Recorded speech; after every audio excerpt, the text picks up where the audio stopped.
Hey everyone, welcome back to English Podcast with Zico. And Sarah, we're so happy you're here with us today. If you want to improve your English without stress or boring lessons, You're in exactly the right place. in this episode, we've got something super practical for your everyday English. So put on your headphones, relax. And let's get started.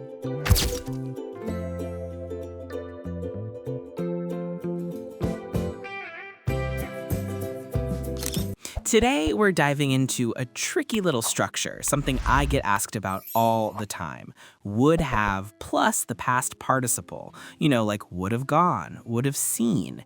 It can be confusing. And to help us unpack it all, I'm super excited to have my friend and fellow English enthusiast, Sarah, on the show. Sarah, welcome. Hey, Zico. Thanks so much for having me. I'm excited to be here. Yeah, would have. It's a beast, but a friendly one once you get to know it. A friendly beast. I love that. So where should we start? Maybe with the most common use, talking about the past that, didn't happen, the imaginary stuff? Exactly. The hypothetical past. It's my favorite. Like, imagine you missed your bus this morning. You could look back and say, if I had woken up just 5 minutes earlier, I would have caught the bus. Right, so you're creating a different past in your head. The reality is you didn't wake up earlier, so you didn't catch the bus. The would have part is the imaginary result of that different past. It's all about cause and effect in an alternate reality that never existed. It's like being a little time traveler in your own mind. Totally. Or what about this? If it hadn't rained yesterday, we would have gone to the beach. Perfect example. But it did rain, so you stayed home, probably watching Netflix or something. You know me too well. I probably would have binged that new sci-fi show everyone's talking about if I hadn't had so much work to do. See? You just used it again. You didn't binge the show, but you're imagining that alternate path. It's really all about these what-if scenarios in the past. Okay, so that's hypotheticals. What about regret? I feel like I use it for regret all the time, like constantly. Oh, definitely. It's a huge one. And it often pairs with shouldn't have. Like, I shouldn't have eaten that whole pizza last night. If I hadn't eaten it, I wouldn't have felt so sick this morning. Right. The regret is in the shouldn't have, and the wouldn't have is the consequence you wish you'd avoided. Yeah, or even more simply, I would have studied more for the exam. It implies, if I could go back in time, I would have done things differently. The if part is just unspoken.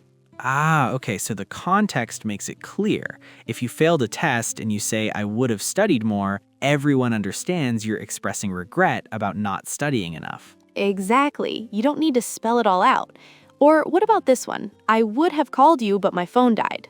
Yeah, the regret is there, but there's also an excuse or a reason. I would have been here on time, but the traffic was insane. You're explaining why the desired outcome didn't happen. You're showing your good intentions even if things didn't work out. Okay, so we've got hypotheticals, we've got regrets. What's another big use case? Is there a third one? I think the third one is about possibilities in the past that didn't happen, but not necessarily with regret, just stating a fact about a lost opportunity. Okay, I think I know what you mean. Give me an example. Okay, so say someone offers you a delicious piece of chocolate cake, but you're completely full from dinner. You could say, "Oh, that looks amazing. I would have loved a piece, but I just ate so much." Oh, I see. So it's not regret, it's polite. You're saying the desire was there, but the circumstances were wrong. It softens the no. Right. It's a way of showing you appreciate the offer even if you can't accept it. It shows you would have said yes under different conditions. That's a good one. Or like if a friend tells you about a concert they went to last night, you might say, "Oh, wow, I would have gone to that if I had known about it." Yes, perfect. You're not beating yourself up over it. You're just stating that a different action was a real possibility if only things had been slightly different.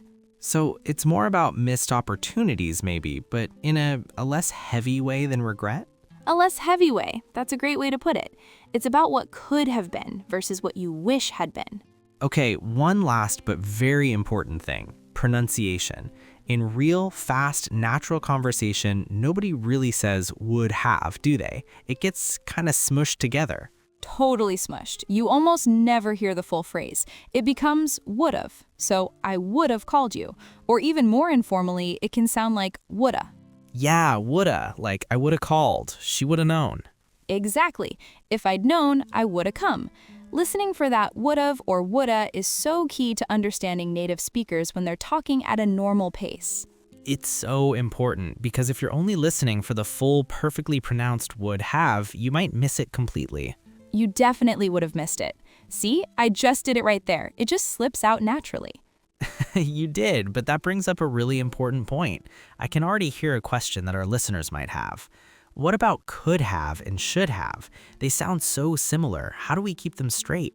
That's such an important question, and we'll break down could have and should have in another episode because they deserve their own deep dive.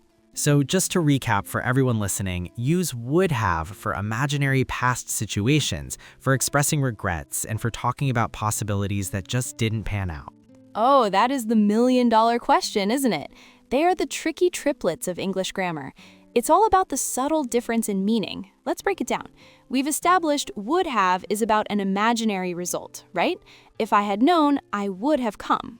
And don't forget the pronunciation. Listen for would've or woulda to really level up your listening skills. Now you understand how to use would have and would have been correctly in real conversations. But this is just one structure. If you really want to move from intermediate to advanced English, you need to master these patterns step by step. So click on this playlist right here. I created it to help you improve your English naturally and confidently. And I'll see you in the next lesson. The crucial woulda. Sarah, thank you so much for joining me today and for making this so clear and fun. Anytime, Zico. It was a blast. I would have talked about this all day. All right, everyone, that's all the time we have for today.